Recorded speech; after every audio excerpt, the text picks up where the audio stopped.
మన stress levels, మన ఆలోచనలు మనం కంట్రోల్ చేసుకుంటారు. అలాగే మన చుట్టుపక్కల వ్యక్తులు ఎవరైనా మనకి ఏమైనా చెప్తే దాన్ని ఎక్కువ థింకింగ్ చేయకుండా దాని గురించి పాజిటివ్ గా ఆలోచించాలి. ఫస్ట్ వాళ్ళు నెగిటివ్ గా చెప్పినా కూడా పాజిటివ్ గా ఆలోచించడం నేర్చుకోవాలి. ఇప్పుడు ఏదైనా ఒక విషయం చెప్పారు, ఎవరైనా చనిపోయారనో లేకపోతే ఏదైనా చెప్పినా కూడా ఫస్ట్ మనం ఎక్కువ ఎక్సైట్ అయిపోయి దానికి ఏడ్ చేసి బాధపడిపోవడం వల్ల మనకేం రాదు, మన బాడీలో మనకే ఇబ్బంది అవుతుంది.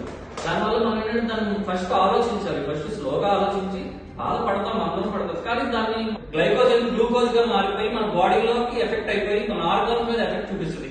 కిడ్నీ మీద ఎఫెక్ట్ చూపించి మన బాడీలో కిడ్నీ ఫెయిల్ అవడం, ఇంకా బాడీలో జాయింట్ పెయిన్స్ రావడం, తలనొప్పి రావడం, ఇంకా బ్లడ్ ప్రెషర్ పెరిగిపోవడం, షుగర్ లెవెల్ పెరిగిపోవడం, ఇవన్నీ జరుగుతుంది. స్ట్రెస్ అనేది మేనేజ్ చేసుకుంటూ ఉండాలి. స్ట్రెస్ మేనేజ్మెంట్ ఎలా చేసుకోవాలి అంటే ప్రాపర్ గా స్లీప్ ఉండాలి. మెయిన్ అందరూ ప్రాపర్ గా స్లీప్ అంటే మనం అందరం నిద్రపోతున్నాం ఉంటాం, కానీ ఒక్కసారి పడుకుంటే కనుక మళ్ళీ మన టైం వరకు లేకపోవడం, ఒక టైం అనేది